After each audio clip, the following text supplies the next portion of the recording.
रविवारी तुझ्या वचनाकडे लक्ष देण्यासाठी आम्ही एकत्र जमा झालेले आहे. आमच्या अंतरचक्षु उघड. बोलत असताना मला एक कृपा करो आणि आज तुझ्या मंडळीसाठी जो मानना दिलेला आहे तो विदित करत असताना, तो ग्रहण करत असताना आम्हा प्रत्येकाला आपल्या हात सहाय्य कर. कारण आमचा अर्थ ईश्वराच्या द्वारे आमेन.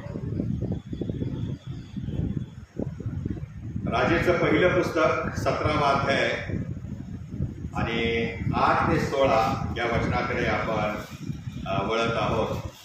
याच अध्यायाच्या पहिल्या 8 वचनामध्ये एलिया या देवाच्या सेवकाच्या जीवनातील एक अद्भुत चमत्कार आपल्याला पाहायला मिळतो. आणि या एलियाने अहाब राजाला अवर्षण तुझ्या राज्यात होणार आहे असे सांगितले होते, धैर्याने सांगितलेले होते. आणि त्यानंतर देवाने एलियाला करीत ओहळा नजीक जायला सांगितले, जेथे मनुष्यांची वर्दळ नाही, जी भूमी वृक्ष आहे, ओसाड आहे, वैराण आहे, अशा प्रदेशामध्ये आणि अशा ठिकाणी देवाने एलियाला पाठवलेला आहे. आणि हे सांगून पाठवलं की त्या ठिकाणी तुला करीत ओहळा नजीक जे जाशील त्या ठिकाणी तुला प्याव्यास पाणी मिळेल आणि तुला त्या ठिकाणी भाकर आणि मांस पुरवले जाईल. आणि अशा प्रकारे एलिया त्या करीत ओहळा नजीक जाऊन लपला आणि त्या ठिकाणी त्याला करीत ओहळाचं पाणी प्यायला मिळालं. आणि कावळ्यांच्या द्वारे भाकर आणि मांस यांचं सुंदर असं बर्गर देवबापाने त्याला धार्मिक स्वयंपाकगृहात ना होली किचन मध्ये बनवलेलं त्याला पुरवलेलं आहे. आणि देवाने केलेला पुरवठा हा नियमित होता, भरपूर होता. आणि अशा या अद्भुत चमत्कारानंतर आम्ही पाहतो करीत ओहळाचं पाणी आटलं, कावळे भाकर आणि मांस घेऊन यायचे थांबले. ज्याच्यावरती एलिया अवलंबून होता शारीरिक दृष्ट्या, ते सगळं बंद केलं परमेश्वराने. आणि ते यासाठी बंद केलं की परमेश्वर त्याला आणखी पुढे अद्भुत रीतीने चालवणार होता. आणि म्हणून असं लिहिलेलं आहे शास्त्रामध्ये की तेव्हा देव एलियाशी पुन्हा बोलला, देव एलियाशी पुन्हा बोलला असं म्हटलेलं आहे. मराठी भाषांतरामध्ये हा तेव्हा हा शब्द परत गाळलेला आहे त्या वचनामध्ये, 8व्या वचनामध्ये. आणि असं म्हटलेलं आहे की हा एलिया देवाचा सेवक जो होता तो कावळ्यावरती अवलंबून नव्हता, किंवा तो भाकरी आणि मांस याच्यावर अवलंबून नव्हता, किंवा तो करीत ओहळाच्या पाण्यावर अवलंबून होता. तर ह्या सगळ्या गोष्टी पुरवणाऱ्या देवावरती तो अवलंबून होता. आणि म्हणूनच हे सगळं जरी संपलं, बंद झालं, तरी देखील एलियाचा विश्वास परमेश्वरावरचा किंचित देखील कमी झालेला नाही. कारण अचानक ओहळ आटलेला आहे. मी विचार करत होतो या आठवड्यामध्ये की ओहळ हा नैसर्गिक नव्हता, नाही का? किंवा जर असेल तर परमेश्वराने तो वाहू दिला एलियासाठी. आणि त्या ठिकाणचं त्याचं वास्तव्य संपल्यानंतर, तो काळ संपल्यानंतर देवाने त्या ओहळाचं पाणी आटवलं. दुसरी गोष्ट मला हे पाहायला मिळालं की कावळे जे भाकर आणि मांस देत होते ते देखील देवाने त्यांना आज्ञा केली होती तोपर्यंत पुरवत होते. आणि पुन्हा देवाने त्यांना आज्ञा केली स्टॉप, आणि ते बंद झाले. या सगळ्या गोष्टी पाहत असताना निसर्ग परमेश्वराच्या हाती कसा आहे, how God is in control of everything, याचा आम्हाला अद्भुत आविष्कार पाहायला मिळतो. अन्न नाही, पाणी नाही, कावळे बंद झालेले आहेत यायचं, ओहळ आटलेला आहे. आणि अशा ठिकाणी आता एलिया पुन्हा त्या ओसाड प्रदेशात खडकावरती मान टेकून पुन्हा बसलेला. आता काय करायचं? परंतु त्याचा देवावर विश्वास होता आणि म्हणून तो देवाने काहीतरी नवीन योजना आखलेली आहे याचा त्याला खात्री होती. त्याच्या सहनशक्तीची जणू परीक्षाच परमेश्वर घेत होता. तो वर आकाशाकडे पाहत असेल, आता तरी कावळा येईल, मग तरी कावळा येईल, पहिला भाकर घेऊन येणार येईल किंवा पहिला मांस घेऊन येणार येईल. पण कोणी फिरकलं नाही, कोणी फिरकलं नाही.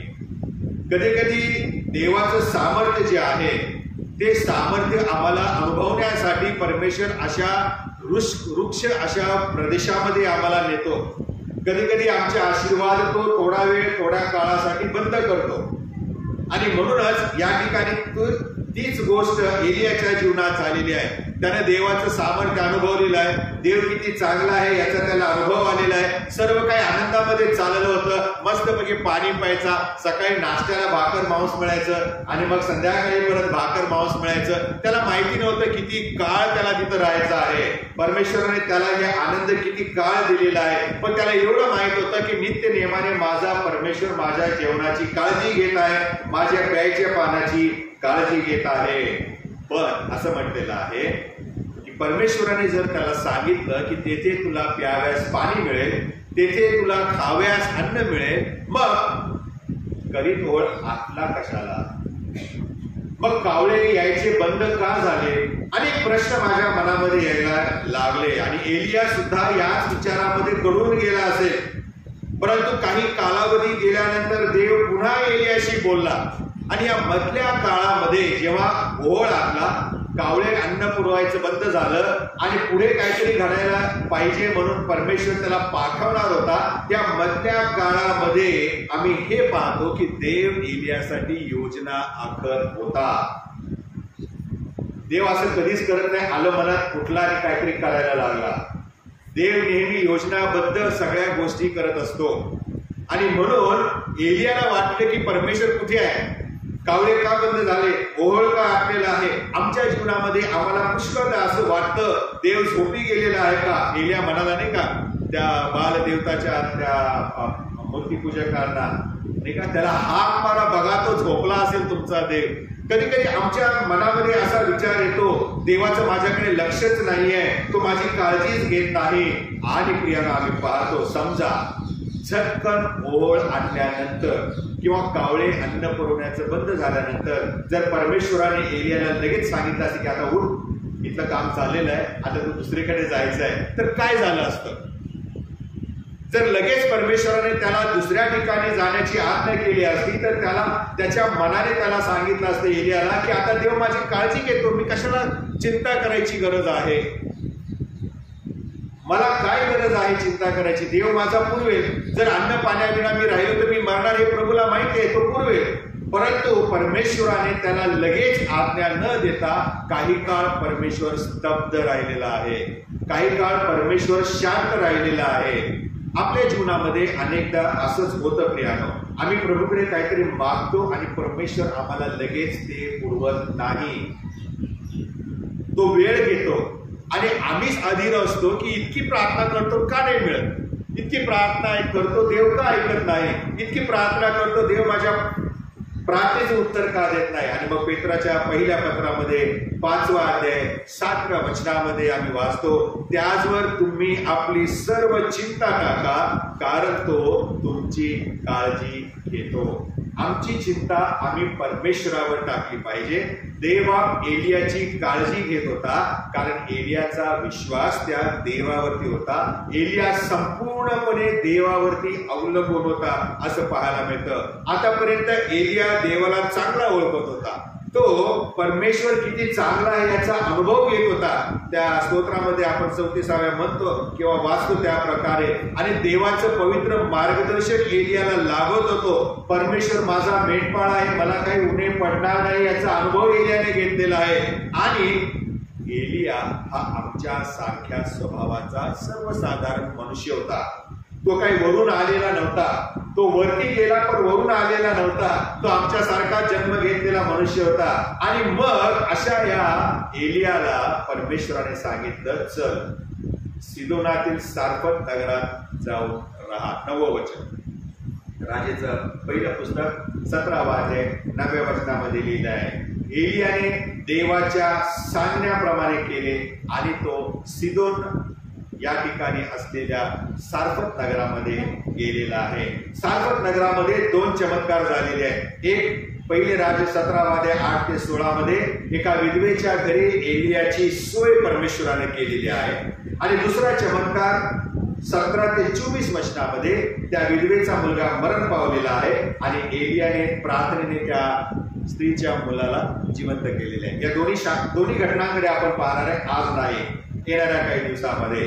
या दोन्ही घटना आम्हाला असं पाहायला मिळतं की एकाच नगरात एकाच घरात एकाच कुटुंबात घडलेल्या आहेत, परंतु या दोन्ही घटना परस्पर भिन्न आहेत. आणि म्हणून आज आपण पहिल्या घटनेकडे पाहणार आहोत, म्हणजे विधवेच्या घरी एलियाची देवाने केलेली सोय. पहिला मुद्दा आहे प्रियानो, सारफत शहराचं वैशिष्ट्य काय मला तुम्हाला सांगू द्या. म्हणजे परमेश्वराने एलियाला त्या सारफत नगरात का पाठवलं याचं उत्तर आपल्याला मिळेल. देवाज्ञेप्रमाणे एलिया ज्या नगरात गेला त्या नगराचं नाव सारफत आहे, ज्याला इंग्रजीमध्ये झेराफत असं म्हटलेलं आहे. ग्रीक आणि लॅटिन भाषेमध्ये सारेप्टा असं म्हणतात, गावाचं नाव आहे. आणि हे सारफत नगर सिदोन या देशामध्ये होतं, या प्रांतामध्ये होतं. म्हणजे करीब ओळापासून सारफत हे गाव किंवा नगर 100 मैलावर होते. परमेश्वराने एलियाला करेत ओळा नजीक जो होता तिथून उठून सारफत या ठिकाणी जायला सांगितलं. म्हणजे 100 मैल प्रवास करत हा एलिया सारफत या ठिकाणी पोहोचलेला आहे. पुढे आज या सारफत शहराचं नाव आहे सारफंद. सारफंद असं म्हटलेलं आहे. आणि उत्खनन करत असताना या जुन्या प्राचीन सारफत नगराचे अवशेष उत्खनन करणाऱ्या माणसांना सापडलेले आहे. पुढे सारफत नगराचं वैशिष्ट्य काय आहे. सिदोनाचा राजा एथबेल याची कन्या इजबेल ही या नगरात राहत होती. परमेश्वराने फार विचारपूर्वक एलियाला सारफत या ठिकाणी पाठवलेलं आहे. इजबेल ज्या ठिकाणी राणी म्हणून राहत होती त्या नगरामध्ये, आणि या इजबेलीने अहाब राजाशी लग्न केलेलं होतं. आणि याच नगरामध्ये अहाब राजाने बाल आणि अशेरा देवतांच्या मूर्ती स्थापन केलेल्या होत्या. आणि याच नगरामध्ये इजबेल हिने एलियाला मारण्याचा कट रचला. आणखीन एक वैशिष्ट्य आहे की या सारफत शहरामध्येच इजबेल राणीने नाबोताचा द्राक्षीचा मळा कपट करून त्याचा वध करून हिसकावून घेतलेला आहे. पुढे आम्ही पाहतो आणखीन एक वैशिष्ट्य आहे. याच नगरामध्ये एलियाने इजबेलीला शाप दिला होता, आणि तो असा होता की तुझे लचके कुत्रे इस्रायलच्या तटाजवळ खातील. आणि हे भविष्य बोलल्यानंतर 11 वर्षांनी पूर्ण झालेले आहे. आणि म्हणून इतकं वैशिष्ट्यपूर्ण असं हे सारफत नगर आहे, ज्या ठिकाणी परमेश्वराने एलियाला पाठवलेले आहे. अशा या क्रूर, धैर्यवान आणि चलाक स्त्रीच्या म्हणजे राणीच्या राज्यातील सिदोनातील सारफत नगरात देवाने एलियाला पाठवलेला आहे. परंतु नुसतं सारफत नगरातच नव्हे, तर त्या नगरातील एका विशिष्ट विधवेच्या घरी जाण्यास देवाने एलियाला आज्ञा केली. फार महत्वाचं आहे बरं का. आणि ह्या सगळ्या गोष्टी वाचत असताना, मी अभ्यास करत असताना अद्भुत गोष्टी नवीन नवीन प्रभूने मला प्रगट केलेल्या आहे. प्रभू त्या एलियाला म्हणाला, तुझे पोषण करण्याची सारफत येथील एका विधवेस मी आज्ञा केली आहे. पहिल्या भागात कावळ्याला आज्ञा केली, आता दुसऱ्या शास्त्रपाठामध्ये देवाने एका विधवेला आज्ञा केलेली आहे. म्हणजे यावरून आपल्याला पाहायला मिळतं की खरोखर परमेश्वर एलियाची काळजी घेत होता. यशाचं पुस्तक 41 अध्याय 10व्या वचनामध्ये असं लिहिलेलं आहे, तू भिवू नको कारण मी तुझ्या बरोबर आहे. घाबरू नको कारण मी तुझा देव आहे. मी तुला शक्ती देतो, मी तुला सहाय्य करतो, मी तुला आपल्या धार्मिकतेच्या उजव्या हाताने सावरतो. परमेश्वराचं वचन आहे. आणि म्हणूनच हे वचन जरी एलियाला ठाऊक नव्हतं तरी देखील त्याने विश्वासाने 100 मैलाचा खडकाळ ओसाड प्रदेशातील तो प्रवास पूर्ण केलेला आहे. देवावर भरोसा ठेव. जसा अब्रामाने देवावर विश्वास ठेवला, जसा मोशेने देवावर विश्वास ठेवला, तशाच प्रकारे एलियाने देखील परमेश्वरावर विश्वास ठेवला आणि तो सारफत नगराकडे चालत निघालेला आहे. आपल्यासमोर अनेक प्रश्न उभे राहतात. पहिला प्रश्न असा आहे, देवाने एलियाला त्या विदेशामध्ये का पाठवलं? दुसरा प्रश्न आहे, देवाने एलियाला विधवा स्त्रीकडेच का पाठवलं? तिसरी गोष्ट आहे, देवाने अशा स्त्रीच्या घरी एलियाला पाठवलेलं आहे जिच्या घरामध्ये जेवण कधी बनणारच नव्हतं, 18 दारिद्र्य होतं. अशाच ठिकाणी परमेश्वराने एलियाला पाठवलेलं आहे. आणि चौथी गोष्ट आहे, मूर्तिपूजक असे सारफत शहर आहे आणि त्या ठिकाणी एलियाला देवाने का पाठवले? त्या सगळ्या प्रश्नांचं उत्तर आपण 3 मुद्द्यामध्ये पाहणार आहे. पहिला मुद्दा आहे त्या विधवा स्त्रीची परिस्थिती. दुसरा मुद्दा आहे एलियाचा विश्वास आणि तिसरा आहे देवाने केलेला पुरवठा. आज फक्त पहिलाच मुद्दा घेणार आहे, पुढचे 2 मुद्दे पुढच्या रविवारी घेणार आहे. पहिला मुद्दा जो आहे तो अत्यंत महत्वाचा आहे. विधवा स्त्रीची अवस्था किंवा परिस्थिती काय होती. ज्या स्त्रीच्या घरी देवाने एलियाची सोय केली होती ती स्त्री एक विधवा होती असं लिहिलेलं आहे शास्त्रामध्ये. माहिती नाही तिचा पती कधी मरण पावला, केव्हापासून ती त्या परिस्थितीमध्ये होती याचं वर्णन पवित्र शास्त्रामध्ये नाही. पण एक मात्र लिहिलेलं आहे की तिला एक मुलगा होता. काय होता? मुलगा होता असं लिहिलेलं आहे. एकेकाळी कदाचित पती असताना ती सुखामध्ये जीवन जगले असेल, परंतु आता परिस्थिती बदललेली आहे. ती एकटीच होती आणि ती स्वतः रोजची भाकर कमावीत होती. बाहेर दुष्काळ पडलेला होता आणि अशा विचित्र परिस्थितीमध्ये तिच्यावरही आपत्ती ओढावलेली होती. जे इतर लोक फेस करत होते ते देखील ही स्त्री फेस करत होती. तिच्याही घरामध्ये जेवण नव्हतं, अन्न पाणी नव्हतं. ती जरी इस्रायलच्या सरहद्दीवर राहत होती तरी त्या दुष्काळाची झळ या विधवा स्त्रीला देखील लागली होती. अशा परिस्थितीने बेजार झालेल्या विधवेकडे देवाने एलियाची रवानगी केली. जेव्हा एलिया विधवेकडे आला तेव्हा त्यांच्या झालेल्या संभाषणात 3 गोष्टी पाहायला मिळतात. पहिली गोष्ट, विधवेच्या जगण्याच्या साधनांचा शेवट होता. त्या स्त्रीच्या जगण्याचा जे साधन होतं ते शेवटच होतं. त्याच्यानंतर तिला जगणं मुश्किल होतं. ती मरणार होती, तिचा मुलगाही मरणार होता, उपाशी मरणार होते. आणि अशा या परिस्थितीमध्ये जेवण अन्न पाणी संपत आलेलं आहे त्या ठिकाणी एलियाला पाठवलं. आणि एलियाला त्याची कल्पनाही नाही आहे की त्या स्त्रीच्या घरात काय आहे किंवा नाही. तो बघा काय म्हणतो आल्या आल्या स्त्रीला, मला एका पात्रात प्याव्यास थोडे पाणी घेऊन ये. 10वं वचन आणि 11वं, आपल्या हाती एक भाकरीचा तुकडा मला घेऊन ये. एलियाला वाटलं आता कावळे बंद झाले, आता स्त्रीच्या द्वारे घरात बनवलेलं पंचपक्वान मिळेल. त्याला काय माहिती घरात काय आहे आणि काय नाही. पण एका स्त्रीच्या घरामध्ये पाठवलं म्हणजे परमेश्वराने माझी पुष्कळ चांगली काळजी घेतलेली आहे. स्वप्न रंगवत असेल, कदाचित छान भरपूर खायला मिळेल. परंतु जेव्हा तो त्या घरामध्ये आला त्यावेळेला विचित्र परिस्थिती त्याला पाहायला मिळालेली आहे. त्याने त्या स्त्रीला पाणी मागितलं आणि भाकरीचा तुकडा दे असं म्हटलेलं आहे. यावरून एलिया किती तहानेला होता, किती भुकेला होता हे पाहायला मिळालं. परंतु त्याच्याकडे त्या मोबदल्यामध्ये देण्यासाठी काहीच नव्हतं. एसावाकडे काय होतं? मसुरीच्या डाळी काढून घेण्याच्या बदल्यात काय दिलं त्याने? ज्येष्ठत्वाचा हक्क. त्याच्याकडे तो होता, तो दिला आणि त्याने जेवण घेतलं. पण या एलियाकडे काहीच नव्हतं, शिवाय फक्त देव त्याच्याकडे होता. आणि म्हणून त्याची निराशा झाली.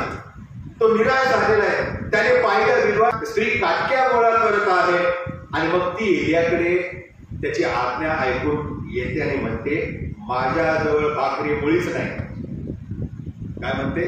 माझ्याजवळ भाकरी मुळीच नाही, मडक्यात मूठभर पीठ आणि कुपीत थोडंसं तेल एवढं मात्र आहे. मी 2 काटक्या जमा करीत आहे. मग मी घरी जाऊन माझ्यासाठी आणि आपल्या मुलासाठी ते तयार करेन. ते आम्ही खाऊ आणि मग मरू. किती विदारक परिस्थिती तिच्या घरामध्ये आलेली आहे, तिच्या जीवनामध्ये आलेली आहे. घरामध्ये एवढं 18-20 दारिद्र्य पसरलेलं आहे. शेवटच्या जेवणाची ती तयारी करत आहे. कसं तरी कष्ट करून ती जगू शकली असती, पण उपयोग काय? बाहेर कामच नाहीये, बाहेर दुष्काळ पडलेला आहे, अन्न तरी कुठून मिळवणार आहे? आपल्या जीवनामध्ये अशा अनेक घटना घडत असतात. कदाचित या स्त्रीसारखी आपल्या जीवनामध्ये घटना नसेल, परिस्थिती नसेल, परंतु कधी कधी आमचा स्टॉक संपतो. कधी कधी आमच्या जीवनामध्ये आलेले आशीर्वाद संपून जातात. कधी कधी आमची परीक्षा घेतली जाते. पण पहा किती प्रेमाने आपुलकीने देवाने त्या स्त्रीची काळजी घेतलेली आहे, जिच्याकडे काहीच नव्हतं. अशा स्त्रीच्या घरी देवाने एलियाला पाठवलेलं आहे. हा विचार करण्याची गोष्ट आहे. पालक तुमच्या घरी व्हिजिटला येतात, गंमत म्हणून येत नाही. कधी कधी देव त्यांच्या द्वारे तुमच्या घरामध्ये असलेल्या तेल मीठ पिठावरती आशीर्वाद देतो, याची प्रचिती या ठिकाणी आपल्याला येते. आणि म्हणून अशा अनेक अनेक अष्टपैलू आहेत या घटनेमध्ये, जे हळूहळू मी तुमच्यासमोर उघडून दाखवणार आहे. या स्त्रीच्या घरी देवाने तिचाच उपयोग एक रिसोर्स पर्सन म्हणून केलेला आहे ना, एक साधन म्हणून केलेला आहे. तिच्याद्वारे देवाने एलियाची भूक भागवलेली आहे आणि एलियाच्या द्वारे तिच्या मडक्यातलं पीठ आणि कुपीतलं तेल वाढवलेलं आहे. दोघेही एकमेकांना सहकारी झालेले आहेत. दोघांच्या मध्ये देवा त्याचा योजना पूर्ण करत आहे आणि गौरव करून घेत आहे. आणि म्हणून त्या दोन्ही व्यक्ती अतिशय महत्वाच्या आहेत. विधवेच्या साधनांचा परमेश्वराने भरभराट केलेली आहे आणि त्याच्या सेवकाची त्याने काळजी घेतलेली आहे. काही नसताना देव विपुल प्रमाणात देतो, हा अनुभव आहे त्या. आणि म्हणून आम्ही निराश होऊ नये, ही शिकवण प्रभू आम्हाला या घटनेत देत आहे. दुःखी परिस्थितीमध्ये देखील देवाने त्या स्त्रीला सहाय्य केलेलं आहे. दुसरा मुद्दा आहे आणि तो म्हणजे ही स्त्री जी आहे ही देवावर विश्वास ठेवणारी स्त्री होती. तिचा देवावरती विश्वास होता. पहा बरं ती काय म्हणते त्या एलियाला, तुमचा देव परमेश्वर याच्या जीविताची शपथ. 12 वचन, तुमचा देव परमेश्वर याच्या जीविताची शपथ असं ती म्हणते. यावरून आम्हाला हे पाहायला मिळतं की परमेश्वरावर तिचा विश्वास होता, पण तरी देखील प्रियानो तिच्यावरती हा भयानक प्रसंग ओढावलेला आहे. दुष्काळ, असं नाही की सगळ्या देशामध्ये दुष्काळ पडला आणि या स्त्रीच्या घरामध्ये मेजवानी चालू आहे, असं नाही झालं. या ठिकाणी जे बाहेर आहे तेच तिच्या घरामध्ये घडलेली घटना आम्ही पाहतो आणि हा भयानक मरणपाय प्रसंग तिच्यावरती ओढावलेला आहे. आम्ही विचार करतो का ओढावला. जर ती देवावर विश्वास ठेवत होती तर तिच्या जीवनामध्ये असं का घडलेलं आहे. कारण परमेश्वर तिच्या द्वारे त्याची योजना पूर्ण करून पाहत होता. परमेश्वराला त्याचं गौरव तिच्या घरामध्ये आणि एलियाच्या जीवनामध्ये करायचं होतं. आणि म्हणून स्तोत्रकर्ता काय म्हणतो पहा बरं, स्तोत्र 138 आणि 8व्या वचनामध्ये, परमेश्वर माझे सर्व काही सिद्धीस नेईल. कधी आपण यावरती विचार केला काय. आपल्या जीवनामध्ये विश्वास करण्याचे जे कार्य असतं ते कार्य प्रभू सिद्धीस नेत असतो. आणि म्हणून असे प्रसंग जेव्हा आमच्यावर येतात तेव्हा आम्ही विसरू नये की प्रभू काम करत आहे, प्रभू माझ्यासाठी योजना आखत आहे, प्रभू माझ्यासाठी काहीतरी नवीन करत आहे. आम्ही घाबरून जाऊ नये, आम्ही निराश होऊ नये, कारण जे काही सर्व आमच्या जीवनामध्ये होतं ते चांगल्या करिताच होतं. रोमकरास पत्र 8वा अध्याय 28व्या वचनामध्ये असं लिहिलेलं आहे, देवावर प्रीती करणाऱ्यास सर्व काही त्यांच्या कल्याणार्थ सहकारी असे होते, सहकारी असे होते. आणि या स्त्रीच्या परिस्थितीमध्ये आम्ही पाहतो ही स्त्री देवावर अवलंबून होती. एलिया देवावर अवलंबून होता. त्याला जेवणाची, अन्न पाण्याची गरज होती आणि त्या विधवा स्त्रीला देखील अन्न पाण्याची गरज होती. आता करायचं काय. एलियाकडे काहीच नाही साधन आणि हिच्याकडे जे साधन आहे ते शेवटच होतं, ते खाऊन मरणार होते. आणि या अशा विचित्र परिस्थितीमध्ये दोघे अडकलेले आहेत आणि प्रभूने काम केलेलं आहे. त्या स्त्रीचा देवावर विश्वास होता तरी देखील तिची आशा मावळत चाललेली होती. आपल्या जीवनामध्ये परमेश्वरावर आमचा विश्वास असतो, पण कधी कधी काही प्रसंग असे येतात की ज्याच्यामुळे आम्ही निराश होतो, आमची आशा ही निघून जाते, आम्ही नैराश्यामध्ये जातो. परंतु आम्हाला या जीवनामध्ये राहत असताना असे प्रसंग येणार, ते होऊ घातलेले आहे. आणि ज्या वेळेला असे प्रसंग येतात त्यावेळेला आम्ही न घाबरता, परिस्थितीकडे लक्ष न देता देवावरती अवलंबून राहिलं पाहिजे. शास्त्रामध्ये अशी अनेक उदाहरणं आहेत ज्यांनी देवावरून आपलं लक्ष काढलं आणि सभोवतालच्या गोष्टींकडे लक्ष लावलं, त्यावेळेला ते कमी पडले, विश्वासामध्ये कमकुवत झालेलं. पेत्राचं उदाहरण तुम्हाला माहिती आहे. एका बाजूला प्रवेशित पाण्यावर चालत येत असताना पेत्र येशूला म्हणतो, प्रभू मी येऊ काय, मला आज्ञा करा. आणि मग प्रभू म्हणाला ये. आणि जोपर्यंत तो प्रभूकडे पाहत होता, पाण्यावर चालत होता, जेव्हा एखादी लाट वर आली, उसळली, तेव्हा तो घाबरला आणि बुडू लागला. कधी कधी आमच्या जीवनामध्ये आम्ही वादळाला घाबरतो तेव्हा बुडू लागतो. आम्हाला प्रभू हे शिकवतो, आम्ही त्याच्यावर अवलंबून राहिलं पाहिजे. नीतिसूत्रे 13 आणि 12 मध्ये असं लिहिलेलं आहे, आशा लांबणीवर पडली असता अंतःकरण कष्टी होते. आमची आशा जेव्हा पूर्ण होत नाही त्यावेळेला आम्ही निराश होतो, आम्ही अंतःकरण आमचं कष्टी होतं. जेव्हा आम्ही इतरांशी स्वतःची तुलना करतो तेव्हा निराशा येते. आणि आम्ही आशाहीन बनतो. जर आपण त्या अदृश्य आणि सामर्थ्यवान देवाकडे पाहू तर जो देव कधीही बदलत नाही, जो देव आम्हाला कधीही अपयशी करत नाही, तो देव आमची आशाहीन परिस्थिती बदलून टाकणारा परमेश्वर आहे. बघा बरं, शास्त्रामध्ये अनेक उदाहरण आहेत. त्या शास्त्रातली उदाहरणाकडेच मला तुम्हाला नेऊ द्या. मनुष्याला आशा प्राप्त करून घेणे कठीण आहे, परंतु प्रभूला ते शक्य आहे. आणि म्हणून मत्याचे शुभवर्तमान 19 अध्याय 26 वचनामध्ये असं लिहिलेलं आहे, देवाला तर सर्व काही शक्य आहे. कावळ्याद्वारे भाकर आणि मांस पुरवणं माणसाला कठीण आहे, पण देवाला शक्य आहे. करीत ओहळानजीक पाणी पुरवणं मनुष्याला अशक्य आहे, पण देवाला शक्य आहे. खडकातून पाणी सर्व इस्रायल राष्ट्राला 6 लाख लोकांना पुरवणं मनुष्याला अशक्य आहे, पण देवाला ते शक्य आहे. समुद्र दुभागणे मनुष्याला अशक्य आहे, पण देवाला ते शक्य आहे. प्रियानो, या विधवा स्त्रीच्या जीवनामध्ये ती आशाही नव्हती. तिची आशा मावळू न देता तिच्या मडक्यातील पीठ आणि कुपीतील तेल वाढवण्याची क्षमता मनुष्यामध्ये नाही, पण त्या देवामध्ये आहे. निराशेला आशेची पालवी फुटू देणारा आमचा देवबाप आहे. आणि म्हणून आम्ही घाबरू नये. ही स्त्री परिस्थितीने गांजून गेलेली होती. जे होते नव्हते ते देखील संपुष्टात आलेले होते. तिचा शेवट जवळ आलेला होता. स्वतःच्या आणि स्वतःच्या मुलाचं मरण ती स्वतःच्या डोळ्याने पाहत होते, परंतु तिचा देवावर विश्वास होता. आणि म्हणून ती प्रभूवर अवलंबून असताना देखील आशा तिची मावळत चाललेली होती. अशा या परिस्थितीमध्ये देव संतांद्वारे तिच्या जीवनामध्ये कार्य करतो. एक देवाचा सेवक तिच्या घरी आलेला आहे, नाही का? एक सेवक तिच्या घरी आला आणि त्या सेवकाचं पोषण करायची जबाबदारी देवाने त्या स्त्रीला दिलेली आहे. त्या स्त्रीला दिलेली आहे. किती अद्भुत आहे, किती अद्भुत आहे, नाही का? आणि म्हणून नवीन करारामध्ये आपण गेल्या वेळी पाहिलेल्या 5 भाकरी आणि 2 मासळी, याच्यामध्ये किती लोक जेवले? किती? 5,000 पुरुष आणि स्त्रिया वेगळ्या, मुलं वेगळी वगैरे, है ना? 10-15 हजार लोकांचा समुदाय 5 भाकरी 2 मासळ्यामध्ये जेवले. पण या ठिकाणी आम्हाला हे पाहायला मिळतं की त्या एका मुठभर पीठ आणि कुपीतल्या तेलावरती किती जण जगले? किती जण जेवले? 3 जण जेवले. एक विधवा स्त्री, तिचा मुलगा आणि एलिया. किती दिवस जगले? पावसाचा थेंब पडेपर्यंत.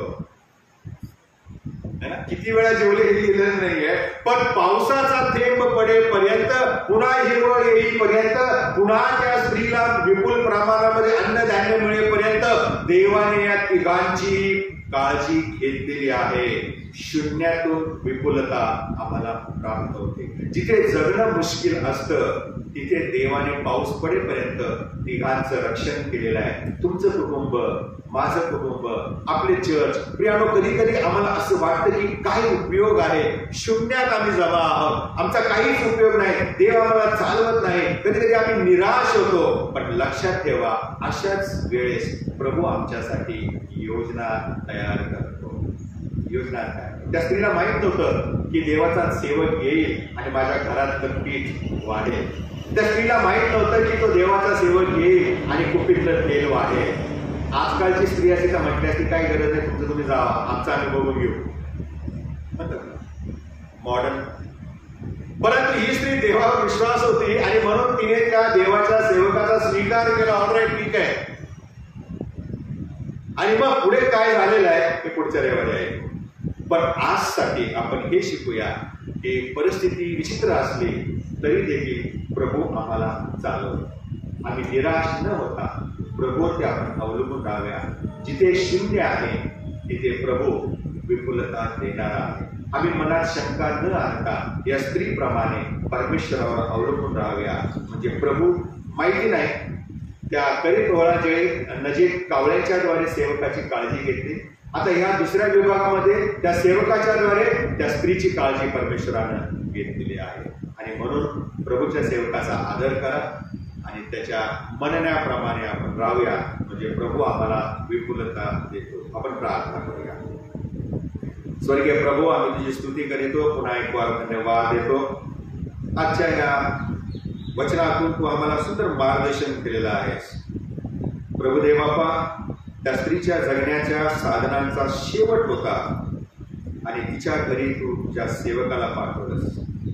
त्याच्या येण्याने प्रभुदेव बाप्पा तिच्या घरात विपुल आशीर्वाद प्राप्त झाले. तिने गाजावाजा न करता, नकार न देता त्या सेवकाच्या आज्ञेप्रमाणे ती राहिली, वागली आणि विपुलता तिच्या घरामध्ये वाढत गेली. ती स्त्री तुझ्यावर विश्वास ठेवणारी स्त्री होती. ती जरी आशयहीन झालेली होती तरी प्रभुदेव बाप्पा तू तिला उभं केलंस. तिची परिस्थिती बदलून टाकलीस. शून्यातून विपुलता तू निर्माण केलीस.